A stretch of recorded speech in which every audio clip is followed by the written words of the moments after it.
Bonjour à tous et bienvenue sur le podcast de Diètepreneur, le succès au quotidien des diététiciens. Dans ce podcast, nous mettons en lumière ces diététiciens et diététiciennes qui aident des milliers de patients à aller mieux. Notre objectif, vous inspirer et vous montrer que l'entrepreneuriat est à votre portée.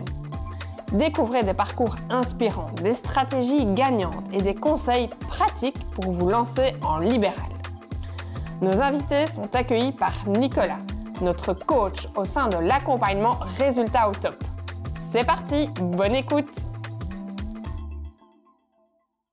Bonjour tout le monde et bienvenue sur le podcast des diètepreneurs dans cette nouvelle chronique qui s'appelle le succès au quotidien des diététiciens. Le but de ce nouveau format, c'est de vraiment mettre en lumière tous ces diététiciens qui œuvrent un peu parfois dans l'ombre pour aider pourtant des centaines de milliers de patients à aller mieux. Alors, ça nous tient vraiment à cœur de faire ce podcast parce qu'il y a de plus en plus de monde qui s'intéresse au sujet de la nutrition. Il y a de plus en plus de monde qui pense à passer leur diplôme de diététique, leur BTS, ou qui viennent de le faire, qui l'ont déjà fait, et qui pensent éventuellement à s'installer en libéral. Et nous, notre objectif, c'est vraiment de vous motiver à passer à l'action. Parce qu'aujourd'hui, il y a de plus en plus de personnes qui ont vraiment besoin de l'aide des diététiciens, qui ont vraiment besoin d'un accompagnement fiable, d'un accompagnement efficace, d'un accompagnement sérieux pour leur bien-être et pour leur santé. Alors du coup, le principe de ce nouveau format, il est très simple. On va recevoir un invité, c'est une invitée aujourd'hui. Le but, c'est de vraiment comprendre son parcours en termes de vision, en termes de stratégie, en termes de compétences et en termes de mindset, d'état d'esprit.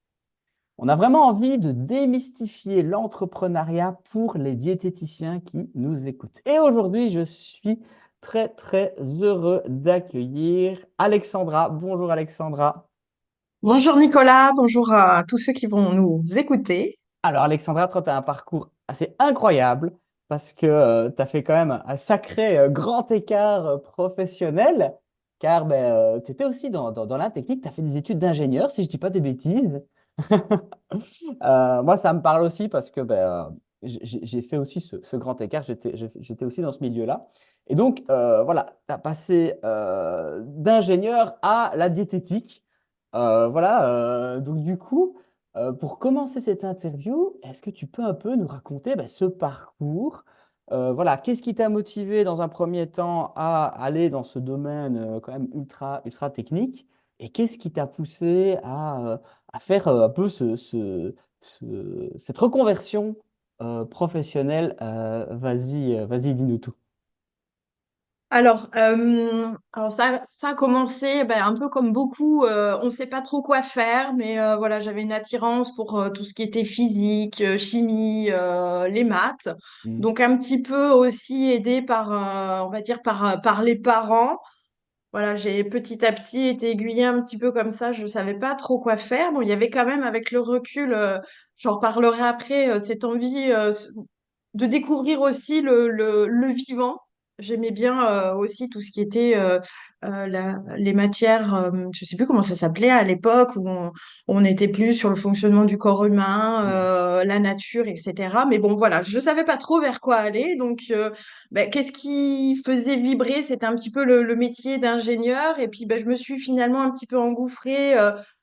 J'aime bien, j'ai fait scientifique, j'aimais bien tout ce qui était électronique, électricité. Puis voilà, j'ai continué comme ça et j'en suis arrivée à être diplômée ingénieure et arrivée ingénieure dans l'aéronautique sur la partie distribution électrique de Waouh. l'avion. Donc Et ça t'avais me... quel âge quand tu as commencé à faire ton premier euh, poste, ça va? Comme ça, les gens resituent. je, je devais avoir 24 ou 25 ans parce que alors j'ai fait ingénieur et après j'ai refait une spécialisation, hein. J'aimais bien les études, donc j'ai fait un bac plus 6 déjà pour Waouh. commencer. Mhm.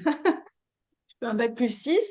Et après, j'ai travaillé pendant 10 ans, du coup, dans l'aéronautique pour différents sous-traitants d'Airbus. Et finalement, petit à petit, au fil des années, en gros, ce qu'on imagine du métier, petit à petit, on se rend compte que finalement, c'est pas forcément ce que j'imaginais. Et petit à petit, on se dit que il y a aussi la personnalité un petit peu qui s'affine, et puis on se rend compte que ça correspond plus trop.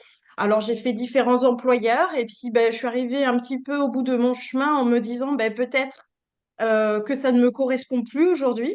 Qu'est-ce Et qui te là, on se dérangeait, dit, Alexandra? Je t'interromps, mais ça, je pense que c'est important. Qu'est-ce qui n'allait pas à ce moment-là? Tu dis que ça ne te correspondait plus. euh, ça manquait un peu de sens. On était finalement, c'est vraiment une très très grosse machine, Mhm. l'aéronautique, et on est un tout petit pion qui fait un tout petit quelque chose de rien du tout. Et finalement, on a l'impression que même si on n'est pas là, ça va quand même tourner. Donc ça manquait un peu de sens. J'avais plus l'impression d'être utile. Donc, du coup, un malaise qui se met en place et plus envie d'aller travailler finalement. Qu'est-ce qui a fait un peu, on va dire, la goutte d'eau qui a fait déborder le vase et tu dis, allez, il faut que je fasse quelque chose. Euh, la goutte d'eau, c'est que mon dernier employeur, c'était un sous-traitant d'Airbus et on a perdu un gros contrat et je me suis retrouvée à faire des petites tâches à gauche, à droite, vraiment un petit peu bouche-trou. Et là, vraiment, là, je crois que ça m'a achevé. Là, je me suis dit, bon, c'est le moment. Donc, j'ai réfléchi, ok, j'ai plus envie d'être là. Même si je change d'employeur, finalement, je vais retomber encore dans la même chose. Et là, on se dit, ok, j'ai fait un bac+6, je suis ingénieur, je sais faire ça, je sais rien faire d'autre. Qu'est-ce que je fais? Donc, j'ai fait un bilan de compétences qui m'a vraiment aidé, ce que je conseille quand on est en pleine réflexion, à comprendre finalement pourquoi aujourd'hui je n'étais plus à l'aise dans le métier que je faisais. Et petit à petit, arriver sur des pistes de métiers qui pourraient me correspondre. Donc, j'en ai vu pas mal, rencontrer des professionnels. Et finalement, le métier de diététicien nutritionniste, il est ressorti finalement un soir quand j'étais en train de lire je m'en rappelle très bien parce que vraiment, c'est un truc, waouh, c'est parti d'un coup. J'étais en train de lire un livre sur les protéines végétales. Et il y avait des notions techniques, du coup, je rebalayais les informations, j'étais là vraiment absorbée par toutes ces connaissances, par toutes ces informations, parce que c'était assez technique, c'est pas juste on met ça dans l'assiette, c'était vraiment technique, le lien avec le corps. Et là, je me suis dit, mais pourquoi pas ce métier? Donc, le lendemain, j'ai fait plein de recherches, j'en ai discuté avec la personne qui me suivait pendant mon bilan de compétences, et elle m'a décrit un petit peu tous les facettes du métier et pourquoi ça pourrait me correspondre. Parce que j'avais besoin, en fait, d'un métier qui me fasse marcher le cerveau, un métier qui ait vraiment du sens, un métier où je me sente utile et l'humain, effectivement, l'humain est ressorti et ce que je n'avais pas forcément quand j'étais ingénieur, quoi. Il Mm. y avait forcément un travail d'équipe, mais Mm. derrière, c'était des machines, quoi. Et suite à ça, là, grosse question. Ok, faut repartir pour quelques années d'études. Qu'est-ce qu'on fait? Faut voir aussi si le conjoint y suit. Voilà. Moi, j'ai eu la chance, j'ai un conjoint qui était vraiment à me pousser. Enfin, c'est lui qui m'a dit change de métier, fais un bilan de compétences. Il était vraiment, il a vu que j'étais vraiment pas bien, grosse descente. Donc, du coup, il m'a bien soutenue. Donc, j'ai repris les études. J'ai fait le choix d'aller dans une école. Donc, j'étais avec des jeunes qui sortent du bac, là. Ça s'est très bien passé. J'ai été à fond. J'ai été diplômée. Et suite à ça, vraiment, mon souhait, c'était de me mettre en libéral. Ok. Vraiment, le libéral, je voulais pas aller travailler, avoir un patron en Mm. fait. Voilà, comme je veux quitter aussi un monde où il y avait une hiérarchie, enfin des comptes rendus à faire, voilà, c'était très lourd. Je voulais pas retomber dans ça. Et là, du coup, j'ai eu la chance d'avoir aussi ce qui m'a aidé de toucher le chômage. Donc forcément, financièrement, c'est une aide hein, parce que quand on Mm. lâche tout, il faut assurer aussi ses arrières. Ah, donc, tu as Et mes négocié débuts, ça, tu as négocié ton ticket de sortie, quoi, en gros. oui, j'ai pu négocier avec mon employeur. Ça n'a pas été facile, mais voilà, parce que sinon, même Mm. si mon conjoint était là, ça aurait été compliqué de pas Mm. du tout avoir une petite rentrée d'argent. Et donc, du coup, Alexandra, tu sais juste nous resituer. Donc, à 24 ans, tu prends ton premier job dans l'aéronautique. Et donc là, on est au moment où, où tu négocies justement ta sortie. Tu as quel âge à ce moment-là? 35 ans, 35 ans. Et à donc peu là, près. tu Ouais, c'est ça. débutes ton cycle de, si je dis pas de bêtises, 2 années? 2 années, oui, 2 tout années, à ok. fait. Pour après te lancer en libéral. Donc là, Tout à fait. voilà. Donc là, tu termines ton cycle et te voilà prête à te lancer. Tu sais un peu nous raconter qu'est-ce qui s'est passé à ce moment-là? Euh, ben là, ce qu'on ne nous apprend pas pendant les études, ben, c'est un petit peu l'installation. Donc, comme j'ai été inscrite à Pôle emploi, ben, j'avais le droit à des ateliers, etc., un accompagnement pour découvrir un petit peu ben, le monde du libéral, comment s'installer. On avait des cours de comptabilité, mais finalement, on n'avait pas abordé ces aspects-là. Donc, ça, faut être motivé, hein, parce que De quels l'administration, aspects tu parles, Alexandra? Les aspects voilà, qu'on te parle pas dans les formations Pôle emploi pour devenir indépendant. c'est bah, tout le côté administratif. OK. Comment s'inscrire, les formes juridiques, entreprises, indépendants, enfin voilà, tout ça, c'était un peu flou. Et puis aussi, après, c'est les aspects, ben, ok, je m'installe, je suis là, mais comment je fais pour dire autour de moi, coucou, je suis là, quoi. Donc, on va voir les mairies, on essaie de se mettre sur des sites internet, des annuaires, etc. Donc, ça a été, c'est vrai que les débuts, quand on n'est pas trop informé, enfin, j'ai lu plein de choses sur Internet, mais c'est vrai que c'est compliqué quand on se lance, d'où la motivation. C'est vrai que d'être salarié, voilà, c'est confort, quoi. Et Mhm. après, il y avait aussi ben, l'aspect se dire, ben, je commence.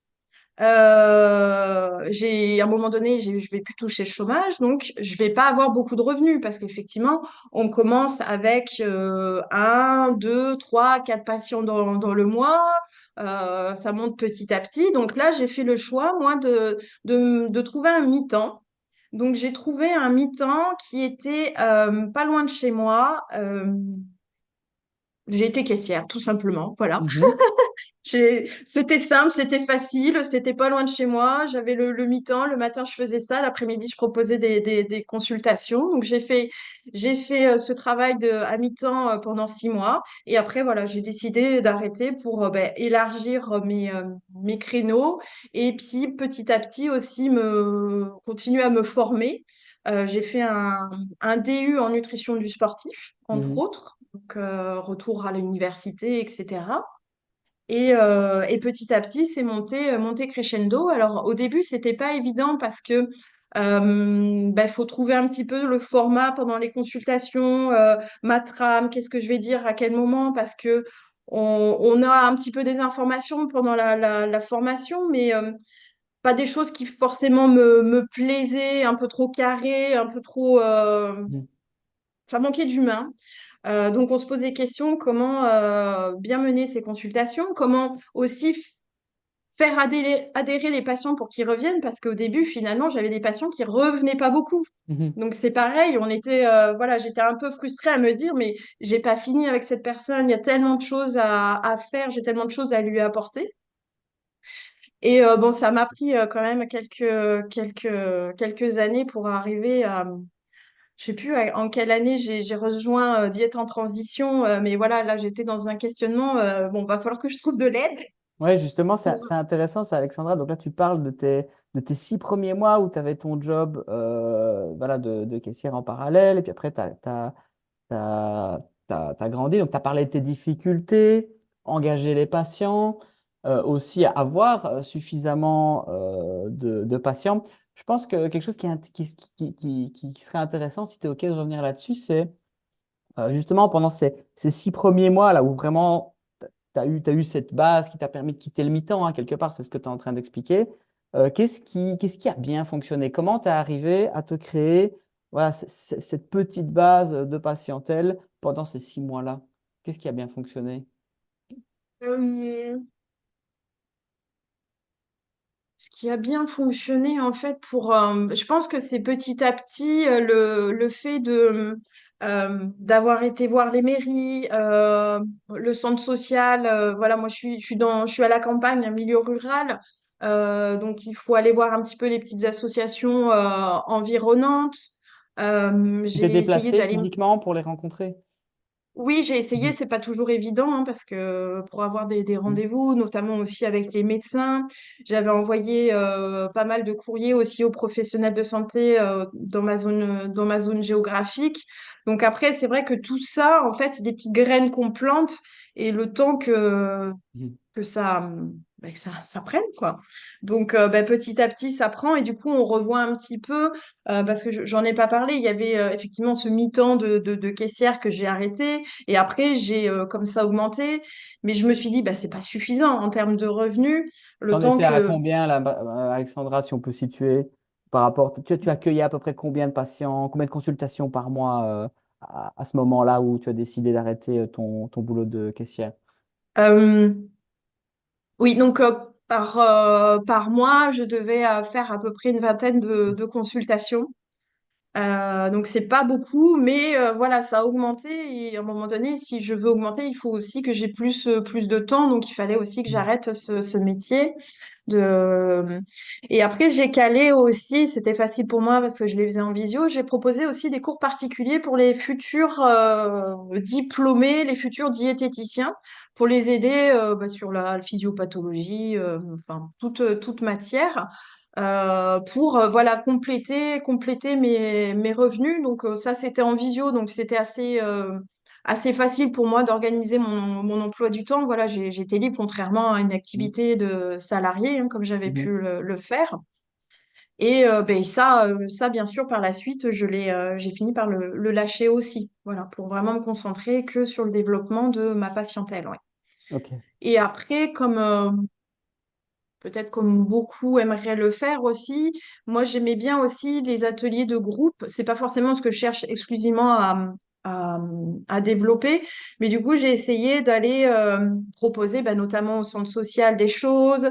J'avais été, grâce à différents contacts, il y avait des mutuelles, notamment, qui m'avaient contacté pour faire une conférence.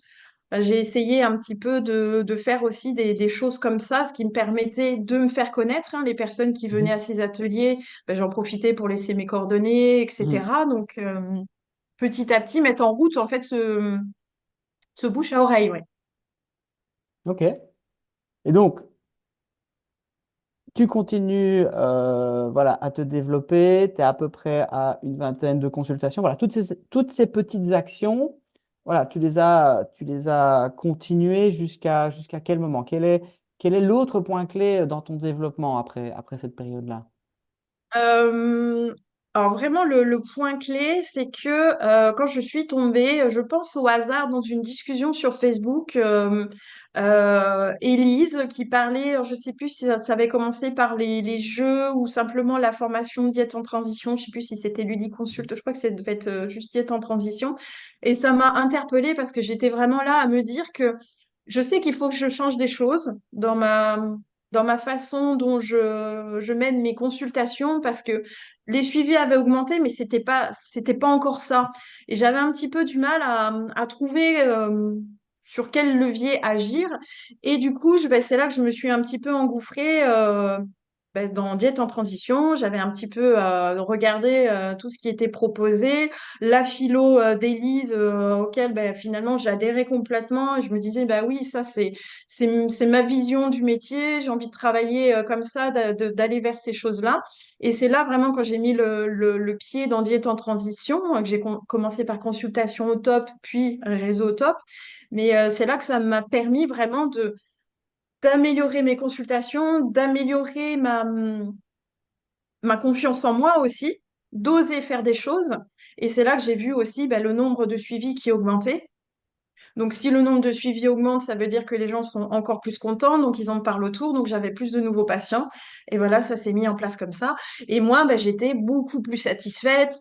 J'avais plus cette frustration, bon, il y en a toujours hein, selon les suivis, hein, mais cette frustration où les personnes, du jour au lendemain, ne venaient plus. Donc, pour moi aussi, c'était très satisfaisant et mon objectif, c'est de m'épanouir dans mon métier. Hein. Donc, Et justement, qu'est-ce qui a fait la différence? Donc là, tu nous as bien expliqué les frustrations que tu avais là, on va dire, dans cette première année, globalement, où voilà, où tu as été diplômé et tu t'es lancé en libéral. Euh, qu'est-ce qui a fait la différence? Comment tu as su passer de voilà, des patients qui s'étaient un peu moins engagés et là, tu dis que là, ça s'est amélioré. Donc, je pense que les gens voudront savoir voilà, qu'est-ce que tu as fait concrètement dans tes consultations ou en dehors, je ne sais Euh, pas. Euh, alors, ce que j'ai fait concrètement, alors déjà, dans les études, ça va peut-être changer par la suite, mais il y a une façon de voir du métier qui ne me correspondait pas trop, qui était très, très restrictive, le comptage de calories en fédération, tenez, suivez ça, et puis tout va bien se passer, quoi, en gros. Et, euh, et du coup, bah, c'était de se détacher de ça. Je savais que c'était pas ça que je voulais faire, Et tu et c'était travaillais comme d'arriver à ça. mettre. Mais tu Oui, voilà, je travaillais voulais de. pas Ouais. Mhm. Voilà, tout à fait. Je voulais pas travailler comme ça. Et c'était d'arriver de modifier ben, un peu ce. J'étais formatée par les études. Et donc, petit à petit, je modifiais les choses dans, dans mes consultations. Mais en fait, moi, je me rendais compte que j'avais vraiment la vision de ce que je voulais faire avec mon patient. Euh, mais je ne lui montrais pas, je ne lui disais pas. Et avec Diète en transition, effectivement, ça m'a donné un peu les outils pour ben, améliorer cet aspect-là. Et ce qui m'a beaucoup aidé, c'est oser, entre guillemets, parler de moi, parler de ma vision du métier, parler de la façon dont je vais accompagner les personnes. C'est vraiment dire parce que je me suis rendu compte au fur et à mesure que le métier de diététicien était très mal connu. Euh, Beaucoup d'a priori sur le métier de diététicien. Diététicien, on fait des régimes pour perdre du poids, c'est drastique, etc. Donc, c'était aussi d'arriver, moi, à mes patients, à leur montrer que euh, ben, la vision du métier, en fait, telle que je la voyais, et telle envie que la façon dont j'avais envie de la pratiquer. Après, les patients que j'avais, c'était alors, au début pas mal de perte de poids. Et puis petit à petit, au travers de ma communication aussi, parce que j'ouvrais aussi sur l'aspect pathologie, diabète, maladie cardiovasculaire. Donc petit à petit aussi, le profil de mes patients s'est modifié. Donc les personnes qui ont certaines pathologies aussi ont besoin de plus de suivi aussi. Et donc Mhm. j'arrivais aussi à les accrocher. Donc petit à petit, j'ai changé vraiment mon discours et les outils aussi, parce que j'étais un petit peu, on a tendance à vouloir tout donner au début, parce qu'on se dit, le patient, ben, il veut repartir avec des choses, il veut savoir si, ça, etc. Et du coup, je pense vraiment à tous mes débuts, je donnais tellement de choses que les patients venaient une fois. Ils disaient, bah, c'est bon, j'ai tout ce qu'il faut, quoi. Et petit à petit, ben, j'ai appris aussi à changer ça. Finalement, il faut y aller pas à pas et le patient, après, on se rend compte qu'il est noyé sous l'information de toute façon. Donc c'est ces petites choses que j'ai mis en place, mises bout à bout, qui m'ont permis Mhm. ben, d'évoluer dans mes consultations, d'évoluer de façon positive et plaisante en fait. Ouais, bah, c'est super intéressant ce que tu dis, Alexandra. En fait, d'oser, finalement, je vais un peu résumer ce que tu as dit, mais de d'oser assumer la manière unique dont tu as de prendre les patients, dire, OK, bah, en fait, moi, je travaille, et d'oser se détacher de ce fameux formatage là, dont tu as parlé, qui vient peut-être des études. Et c'est vrai qu'effectivement, tu l'as dit, on va dire, dans ce qu'on explique souvent au premier rendez-vous, c'est vrai, prendre un temps en consultation dès que tu vois ton patient au premier rendez-vous et de leur dire, OK, ben, de lui donner la vision, en fait, dire, ah, on va travailler comme ça. Et ça, c'est ta méthode à toi, avec tout ce que tu as expliqué. C'est vraiment très intéressant tout ce que tu dis. Merci, Alexandra. Du coup, tu as rejoint Consultation au Top.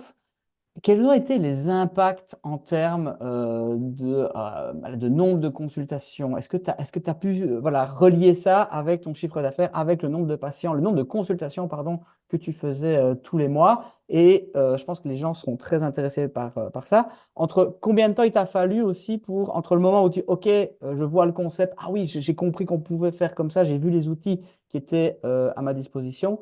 Et donc, tu as vu les résultats en termes voilà, d'augmentation de chiffre d'affaires, d'augmentation de consultation en combien de temps? Euh, Ça a été quand même assez rapide parce que, en fait, la mise en place des changements, je l'ai faite aussitôt, au fur et à mesure. J'ai de suite, c'était concret. J'ai changé ben, ma trame de consultation. J'ai changé les documents que je pouvais remettre. J'ai plus distillé. Voilà, j'ai mis vraiment très rapidement en place les choses. Donc ça s'est fait en quelques mois finalement assez rapidement où j'ai vu la différence. Donc là, j'ai pas de chiffres précis à donner parce que je ne me souviens plus exactement. Mais oui, c'est clair que ça a augmenté. C'est Oui, donc clair que ça a en augmenté. l'espace de quelques mois, tu es passé, ouais, voilà, on était sur une vingtaine de consultations par mois à peu près. Tu as un ordre de grandeur à nous donner? Euh, euh, j'ai- Petit à petit, c'était une quarantaine, soixantaine. Enfin, j'ai Oui, ça a largement plus que doublé. Ça a largement plus que doublé, oui. Oui, oui. Oui, et donc tout ça avec pas forcément un flux augmenté de nouveaux patients. C'est-à-dire que tu avais à peu près le nombre de nouveaux patients par mois était à peu près stable, mais c'est juste que ces patients-là étaient beaucoup plus engagés et forcément faisaient plus de consultations de suivi. C'est bien ça. Oui, oui, c'est Mhm. ça vraiment le ressenti. C'est Mhm. pas forcément beaucoup de nouveaux patients, mais des suivis beaucoup plus longs.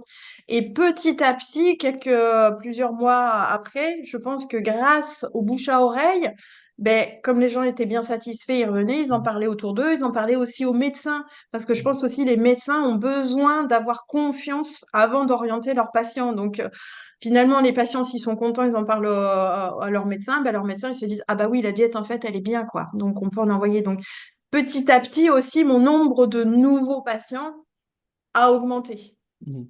Oui, donc à ce Donc, stade-là, tu as décidé vraiment de te concentrer sur la qualité finalement de tes services, de faire quelque chose qui était non seulement plus bénéfique pour les patients, mais aussi, je le sens, Alexandra, quand tu en parles, quelque chose où tu étais aligné.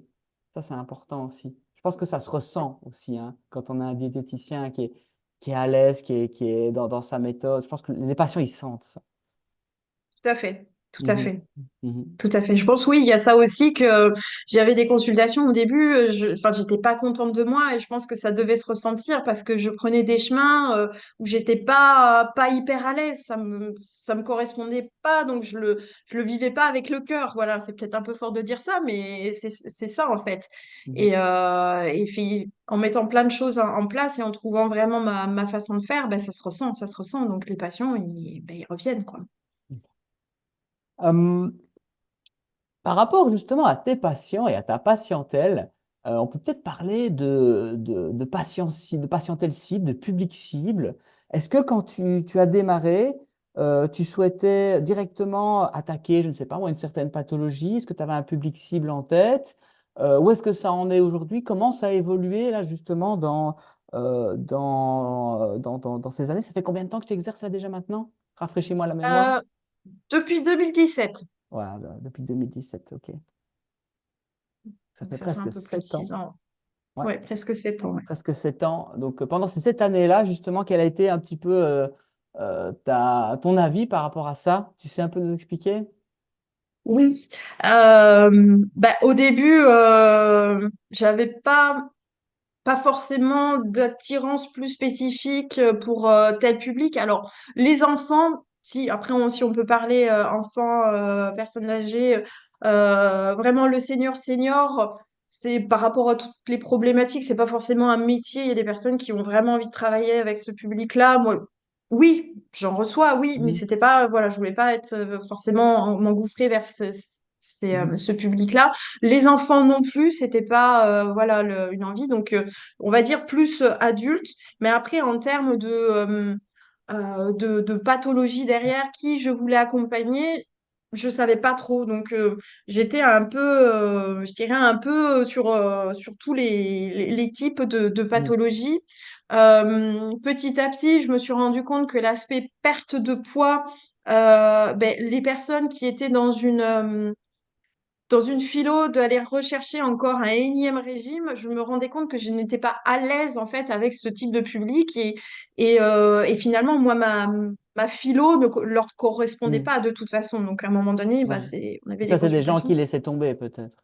rapidement. Oui, oui, Hmm, oui. Alors au début, c'était frustrant, mais petit à petit, je me suis dit, avec les années, on se dit, mais non, j'ai pas envie de travailler avec eux, bah, c'est pas grave, ils trouveront hmm, quelqu'un d'autre, en fait. d'accord. Et petit à petit, ben, voilà, on disait toujours, ben, c'est bien de pour plus se développer, d'un petit peu se nicher, parce que finalement, ben, si on propose une ouverture sur tout, ben, on va peut-être pas forcément attirer vraiment beaucoup plus de personnes. L'idée aussi, c'est d'augmenter sa patientèle.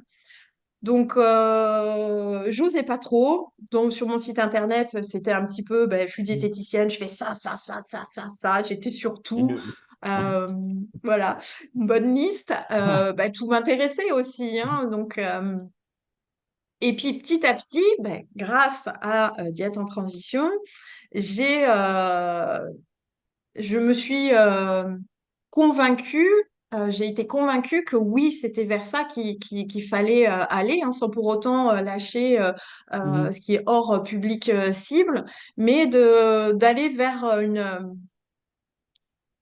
plus une spécialisation. Donc petit à petit, ben, je suis arrivée effectivement à me spécialiser sur différentes pathologies et que du coup, ma communication derrière, notamment sur mon site internet ou sur les réseaux, a été plus ciblée sur ces patients. Mon site internet, je l'ai modifié aussi pour mettre ça en avant. Et ce qui m'a permis de toucher finalement un public qui était sur une zone géographique plus grande. Finalement, des personnes vont faire 30, 40 kilomètres pour venir parce que je suis spécialisée pour cette pathologie. Donc, c'est aussi un moyen de se développer, en fait. C'est plus, je vais la voir parce que c'est la diète du coin, quoi. En fait, je vais la voir parce qu'elle est spécialisée. mhm, Donc, c'est d'autant plus stimulant, motivant et j'ai pas le terme, mais du coup, cette satisfaction j'aime beaucoup travailler avec ce type de public, avec ces pathologies-là et j'attire les personnes et je les aide en fait. On revient à ce côté utile, ça a du sens, donc c'est hyper épanouissant, ouais. mhm. C'est super intéressant ce que tu racontes, Alexandra. Justement, comment tu as réussi à toucher des gens? Évidemment, on a bien compris que, en fait, tu as une communication beaucoup plus ciblée, hein, par rapport à certaines pathologies. Si je ne dis pas de bêtises, toi, Alexandra, c'est plus trouble de l'intestin, voilà, irritable, on est plus là-dedans. Endométriose et, j'ai oublié le dernier, peut-être rafraîchir la mémoire. Cancer, oncologie. Oncologie, voilà. Justement, comment ces gens qui vivent, voilà, comme tu dis, à 20 ou 40 kilomètres de ton domicile, comment tu as réussi à les toucher? Est-ce que c'est avec, une fois de plus, le bouche à oreille ou c'est autre chose? Alors le bouche à oreille, oui, un peu effectivement, parce que des personnes qui habitent pas Mhm, loin de chez moi vont travailler dans une autre zone et du coup en ont parlé. Donc du coup les mhm. personnes, elles viennent ou alors un peu de visio finalement. Par rapport aussi à mon site internet, où j'ai mis vraiment aussi en avant, plus en avant cette spécialisation. Ouais, tu veux dire, en fait, les gens tapaient, en fait, une diététicienne pour, je ne sais pas moi, pour les troubles de l'intestin, par exemple. Alors, du coup, ils tombaient sur toi, c'est ça que tu veux dire? Oui, en fait, via le site internet aussi, ce que je mets en place, c'est que j'écris des articles de blog pour essayer Mhm. d'être bien référencée. J'ai aussi fait un compte Google My Business, enfin, ça a peut-être changé de nom depuis, pour justement être visible. Euh, Et là, je j'ai t'interromps, également, attends, ouais, là, je oui. t'interromps, Alexandra. Par rapport à ce compte Google My Business, justement, est-ce qu'il est mis, justement, voilà, tu prends en charge l'intestin irritable, l'oncologie et l'endométriose. Est-ce que c'est mis en français dans le texte ou pas? Oui, l'idée, c'est d'arriver à mettre un peu ces mots-clés pour D'accord. montrer que oui, je suis diététicienne et je suis spécialisée dans ça, ça. Et c'est vrai qu'il faut, dans les communications, sur n'importe quel canal, il faut vraiment arriver à le mettre en avant, effectivement. Il y a aussi, j'ai Doctolib, donc ça fait un certain référencement. Et du coup, dans Doctolib aussi, on peut filtrer par pathologie. Donc, j'ai affiné ça. On peut mettre une présentation. Donc, j'ai mis ça aussi en avant. J'ai mis aussi ma façon de travailler. Donc l'idée, c'est aussi de travailler sur ce référencement qui va se faire quand les personnes vont chercher diététicienne, troubles digestifs, endométriose, pour que je puisse remonter en fait dans les résultats. Et sur mon site internet aussi, peut-être des fois, j'ai écrit énormément de choses, mais il y a des personnes qui m'ont déjà dit, ben, j'ai lu pas mal de choses sur votre site et j'adhère à votre façon de voir les choses, ça m'a plu la façon dont vous décrivez les choses. Donc, c'est aussi un moyen, en fait, de donner confiance aux personnes, de se dire, ben oui, elle, je vais aller la voir, c'est elle qu'il me faut, quoi. Et une fois de plus, je suppose que ces gens-là, quand ils arrivent chez toi, ben, ça se passe bien en consultation. Oui, tout à Mm. fait. Ok.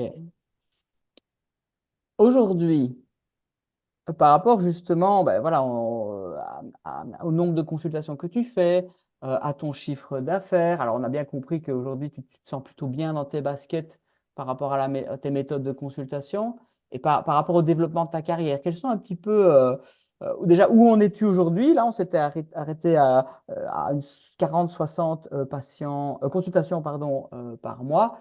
Est-ce que tu voudras aller au-delà? Quels sont tes projets? Est-ce que tu es plutôt satisfaite avec ce niveau d'activité aujourd'hui?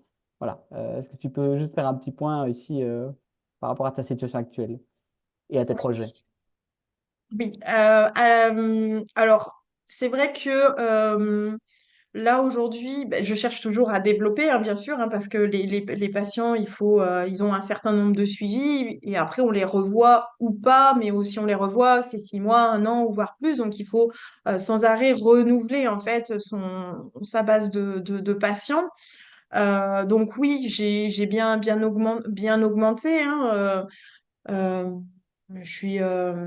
Alors, ça dépend des périodes. C'est vrai qu'il y a toujours des périodes où on a un peu moins de monde, la nutrition, Mhm. mais en se spécialisant vers des pathologies, ben, il y a pas de saison hein, quand on est malade. Mhm. Hein. C'est différent de finalement de la perte de poids où on a un peu ce mouvement avant l'été. Euh, Là, je suis, on va dire autour de 80, on va dire à peu près 80, peut-être 80 patients par semaine, voire un petit peu plus. Voilà, j'ai pas les Par mois comptes bien. peut-être. 4 par semaine, c'est beaucoup. Par mois, pardon, par mois. Oui, par mois. Non, parce que Elle ne 80, dort plus, Alexandra. Elle travaille jour et nuit. c'est ça. Non, non, j'aime mon métier, mais quand même. Oui, par mois. Ouais, bien. Et bon, ça peut être un petit peu moins, comme ça peut être plus en fonction des périodes, on va dire. Mhm. Euh, alors oui, l'augmenter, mais à un moment donné, en fait, mon agenda ne va pas être extensible parce qu'il faut aussi se garder, ça je l'ai appris au fur et à mesure, c'est qu'il faut se garder en fait des moments pour faire de l'administratif. Des moments pour mettre son site internet à jour, des moments pour aller contacter le réseau, enfin voilà, donc on apprend aussi hein, petit à petit à s'organiser. Au début, ben, je proposais de limite 8h à 20h des rendez-vous et ben, c'était pas forcément complet, mais quand ça commençait à se remplir, ben, on se dit, oula, il va falloir que je mange, il faut que j'envoie des documents, il faut que... Voilà. Donc là, oui, augmenter, on va dire, plus d'avoir plus une constance sur l'année et essayer de ne Mhm. plus avoir des moments où il y a moins de personnes. Donc, ça veut dire travailler encore plus sur la communication au niveau de mes spécialisations pour vraiment augmenter le nombre de personnes qui ont des pathologies et qui, elles, peu importe qu'on soit en janvier, en août ou en septembre, elles viendront, quoi. Ok. Donc, c'est travailler sur ça.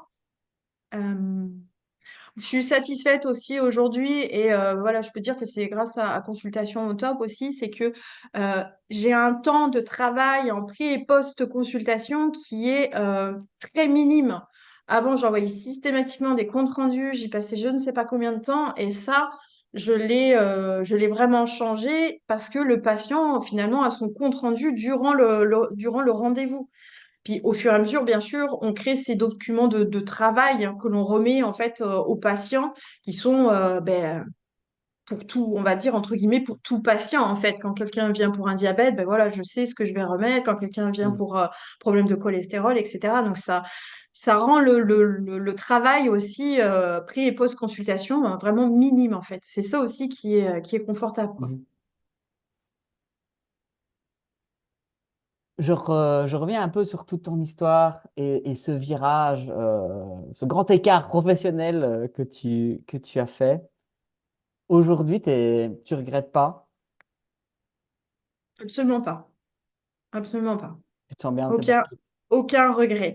Alors oui, après, de mon entourage, des fois, ne comprend pas parce qu'en termes de revenus, un salaire d'ingénieur et une diététicienne en libéral, il y a quand même un écart, hein. Je ne suis pas encore arrivée à frôler l'ancien salaire que j'avais, hein. J'y tends, hein. Je pense que je vais finir par y arriver, mais ça prend du temps.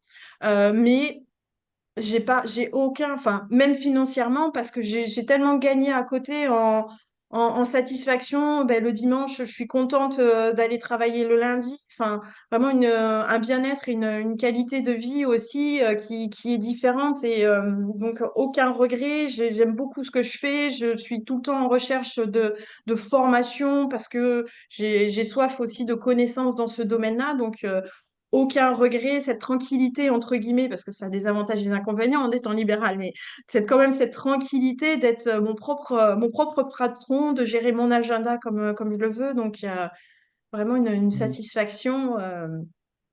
Et au début, on peut se sentir un peu seul, comme ben voilà, libéral, on est tout seul. D'autant plus, moi, j'avais commencé à mon domicile. Après, rejoint un centre de santé, donc ça a changé.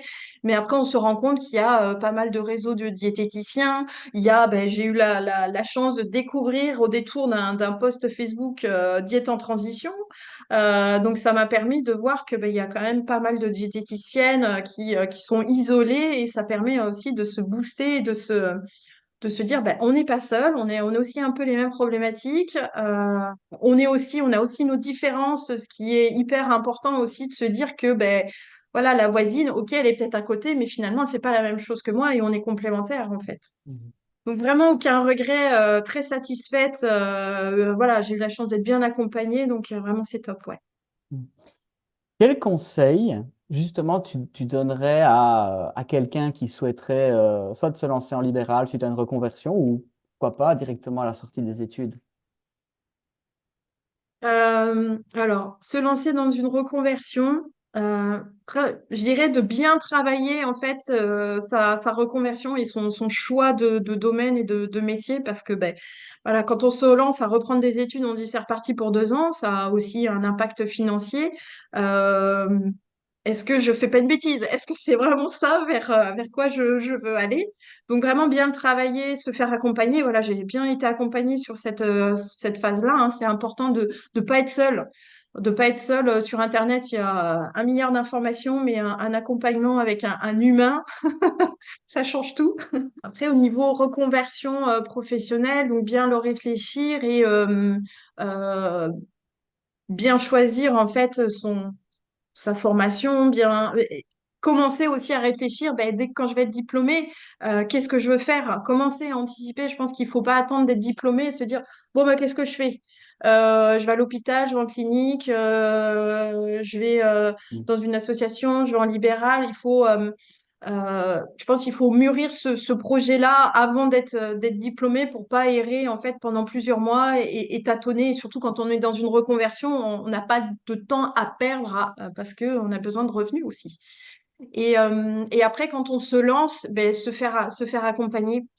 Se faire accompagner pour vraiment en libéral, il y a plein de choses que l'on ne sait pas et on peut vite perdre confiance et le nombre de personnes, de diététiciennes avec qui j'ai échangé et qui finalement ont baissé les bras et sont allées se mettre en clinique et que ça leur plaît pas forcément, mais se sont dit se mettre en libéral, c'est une montagne, mais vraiment se faire accompagner et avec, voilà, avec les bonnes personnes. Quand on sent aussi que, bah, comme moi, ben, je suis pas à l'aise dans mes consultations, je sais qu'il faut que je change des choses, mais j'y arrive pas, ben, c'est de trouver de l'aide comme moi j'ai eu la chance voilà, de le trouver, quoi. Merci Alexandra. Alors, il y a une question récurrente, un peu dans ce podcast que je pose à tous les invités. C'est, imagine demain, Alexandra, tu devrais repartir de zéro. Donc voilà, je te retire toute ta patientèle, ton réseau. Tu devrais te relancer, on va dire en libéral, une seconde fois. Qu'est-ce que tu ferais différemment? Voilà, qu'est-ce que tu changerais? Qu'est-ce que je changerais? Donc là, on s'imagine, par exemple, je change totalement de ville et je repars de zéro, nouveau Par exemple. cabinet, c'est ça. Ouais. Ce que je changerais, c'est au niveau de ben, quand on arrive, qu'on s'installe, c'est d'aller oser en fait aller voir les gens. C'est vrai que c'est pas toujours évident parce que les personnes sont dans leur activité, parce elles ont pas le temps, il faut prendre des rendez-vous, ça prend du temps, c'est fastidieux.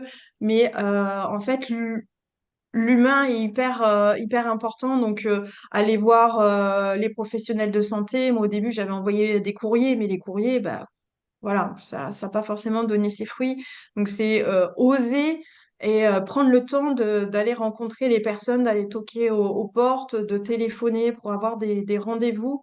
Pour, ben voilà, je suis la diète, voilà. Et puis après, bien expliquer ben, ce qu'on fait, parce que finalement, on a l'impression, ben, notamment dans le corps médical, que les personnes savent ce que c'est une diététicienne, à quoi ça sert. Ben, en fait, non.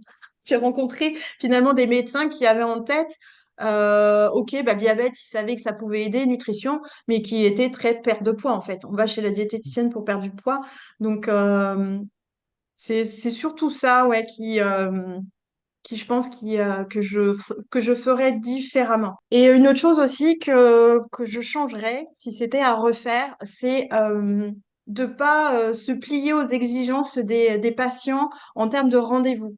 C'est-à-dire que quand j'ai commencé, bah voilà, on veut remplir au maximum son emploi du temps. Donc, bah, les patients qui veulent venir le samedi, on dit bah, ok, je serai là, on pose un rendez-vous le samedi. Les patients qui veulent venir à 20h, voire plus tard, on dit ok, je prends le rendez-vous. Les patients qui veulent venir entre midi et 2, alors qu'on n'a pas du tout de pause de repas, ben, on les prend. Des fois, enfin, limite, je mangeais pas, j'avalais un truc rapidement. Et avec le temps, je me suis aperçue que bah déjà pour soi, faut cadrer, hein, parce que c'est juste pas possible, hein. À un moment donné, enfin, mon conjoint, il me disait, non mais le samedi, c'est n'importe quoi. En plus des personnes qui voulaient le rendez-vous le samedi et qui me plantaient, me plantaient. Ah ben non, je suis avec ma fille au cheval, ah ben j'ai oublié. Donc finalement, avec le recul, ben, faut prendre soin de soi, donc fixer des horaires. Et on s'aperçoit aussi que ben, les personnes, si elles veulent venir, elles s'arrangent. Je vais poser une après-midi.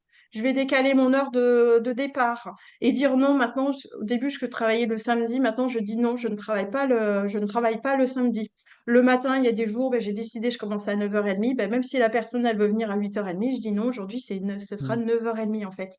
Donc ça, c'est hyper important aussi de ne pas se laisser avoir et d'être vraiment rigoureux sur ce que vous avez envie de faire au niveau des horaires. S'ils veulent venir, ils trouveront toujours le Mhm. moyen de venir en fait.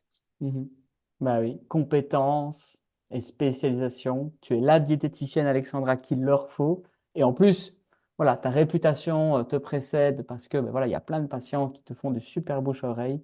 Et qualité de tes consultations, je pense que ça résume pas mal en fait ce qui t'a porté et finalement depuis ben voilà, la fin de tes études, ton lancement libéral ben jusqu'à maintenant. Merci Alexandra d'avoir passé ce moment avec moi. Moi, je suis très heureuse d'avoir pris ce moment. C'était très, très, très agréable d'écouter ton histoire. Merci à tout le monde d'avoir écouté cet épisode des Deadpreneurs. J'espère que vous avez trouvé notre discussion inspirante et éclairante. Si vous êtes diététicien indépendant et que vous recherchez à dynamiser vos consultations ou donner un coup de pouce à votre carrière, je vous invite à visiter notre site internet dièteentransition.com. Le lien cliquable est dans la description de ce podcast. Et chez Diète en Transition, on offre deux programmes d'accompagnement. Il y a le programme Consultation au top qui est là pour vous aider à rendre vos consultations plus fun, plus efficaces et plus ludiques et dynamiques. Et il y a le programme Résultat au top qui est parfait pour démarrer ou accélérer votre carrière de diététicien indépendant. Si vous êtes prêt à transformer votre pratique et à maximiser votre impact, je vous encourage à prendre un appel avec moi. Ensemble, nous pourrons discuter de votre situation actuelle et explorer comment nos programmes peuvent vous aider. Si ce programme vous a plu, n'hésitez pas à mettre un petit like ou un commentaire et vous pouvez toujours nous écrire à l'adresse dièteentransition@gmail.com. Merci à tous et à toutes pour votre attention et on se retrouve dans un prochain épisode. Au revoir à tous. Bye bye.